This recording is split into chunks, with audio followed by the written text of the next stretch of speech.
Hello, scaredy cats, it's me, Scaredy Matt. Have you ever wanted to be someone else? Have you ever wanted to kill someone? What if you could do both? That's the screwball premise of the laugh-a-minute romp Possessor. Written and directed by Brandon Cronenberg, son of David Cronenberg, Possessor asks the question, what if David Cronenberg still made good movies?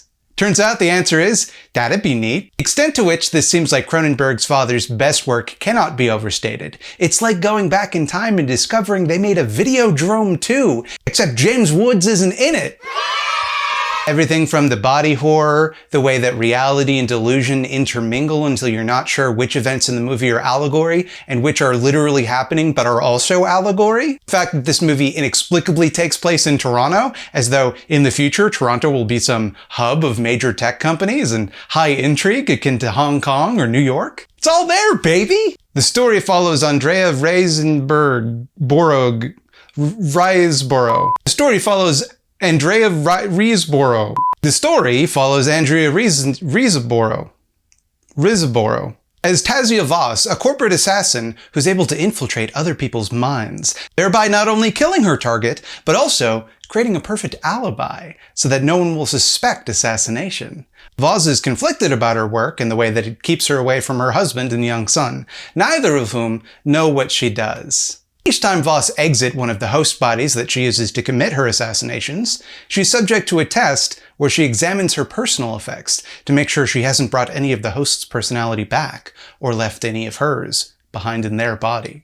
She also kills the body when she puts a gun in her mouth and kills the body before she comes back. So it's like a double murder. In these tests, we can see from the way that she hesitates and stumbles over basic questions and forgets key elements of her life, like for example, that she and her husband are separated, that she's begun to lose herself from the experience of constantly having to be other people. Likewise, when she goes to visit her family, she has to rehearse, as though that itself is just taking on another role. One question that kind of hangs over the movie is, why Voss keeps doing this work?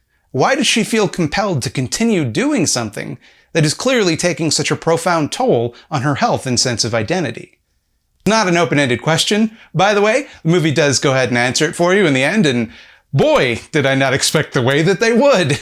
Possessor brings us to a future where the line between man and machine has become blurrier. Not because of future technology per se, but because of the way that we interact with technology, our attitudes toward technology. In one particularly memorable instance, Voss, in the body of Colin Tate, goes to work in the data mines.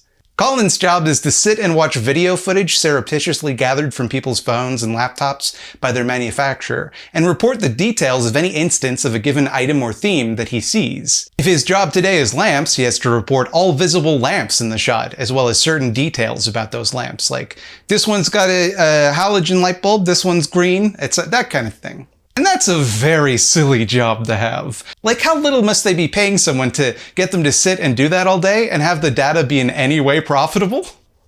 Like, how badly do lamp companies want to know about lamp demographics that they're willing to go to such extreme measures for such a service? How come in the future our machine learning is somehow worse than it is now and isn't able to visually distinguish lamps, so we have to pay a human to sit and do it? But on the other hand, we're all kind of used to companies spying on us in weird, inscrutable ways that we didn't consent to and don't understand the purpose of. Like, you're not going to be shocked to find out that Google might keep track of what type of breakfast cereal you eat. It's weird and creepy, but it's not shocking. But if there's a guy somewhere in a room watching you eat your cereal and reporting it back to Google, invading your privacy that much for something as trivial as market research, that feels like a much greater invasion, but ultimately, it's not really all that different. Amazon knows everything you buy, everything you look at without buying, and everything you did before and after you went shopping. There's not a guy in a room watching you do all that, but there are a lot of computer programs doing a rough approximation of Colin's job all the time. So this plot point doesn't make any sense, but in another way, it also makes a lot of figurative sense as an extrapolation of our current attitudes towards technology. Just like some people's bodies become computer interfaces for Voss to control, other people, like Colin, are reduced to human algorithms, and the rest of us reduced to human data.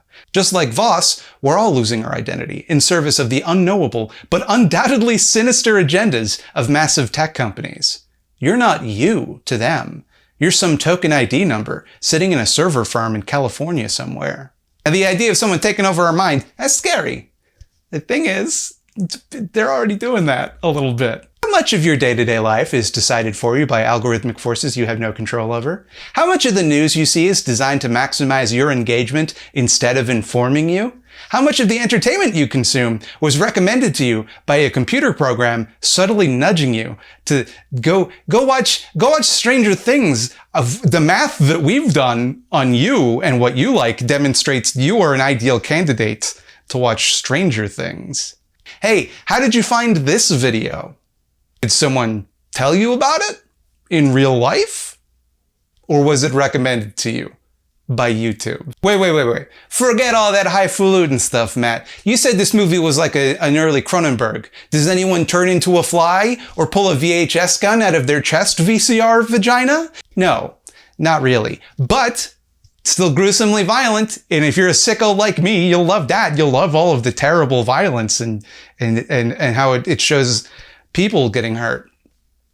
Because we're naughty little guys. If not, it's some stuff that you're gonna be like, ugh, yeah. If you don't like it, I'm content warning you about it. And there's plenty of surreal imagery of the deteriorating mind, a wonderful atmosphere of paranoia and tension. There's never anyone to root for in this movie. Everyone is fucking up every situation and making decisions that make everything worse all the time. And by the end, you just want to scream. Like somebody just talk to someone else and make a decision that makes sense. Somebody come sort this all out. Somebody please, God, de-escalate this situation. And I don't think it's a spoiler to tell you that this movie does not have a happy ending. That much should be clear to you within the first 10 minutes. This movie lives in a world where happy endings don't exist. And the longer you spend in that world, the longer that hopelessness sticks to you. Possessor isn't scary because of its premise. It's scary because it shines a light on how our attitudes towards technology have handed over unprecedented power to big shady companies who have demonstrated a pretty cavalier attitude to our well-being and safety. If they could, they would use people to break into our brains and kill others for profit. The only reason they don't is because, for now at least, they can't. Which begs the question, what's going to happen in the future as new unforeseen technology develops? This is a science fiction scenario, for now. But a lot of science fiction scenarios have become just our everyday reality in the past few decades. Makes you wonder, doesn't it? Okay, alright. Review over. Edit this part out. Don't record this part. It's done. Pull me out. Oh, real funny, guys. Hey, it's me, Bobby Duke. Remember me? Thank you so much for your positive reactions to me in the previous video. Everybody's a big fan of the new breakout star of this channel, Bobby Duke. Hey, why don't you go ahead and like and subscribe? I'm a metaphor for grief over here, huh? And I am contractually obligated to remind you that Matt thought of this character, including this voice that he can only kinda do while high on marijuana edibles. Okay, goodbye. Have a wonderful day from me, BD, Bobby Duke.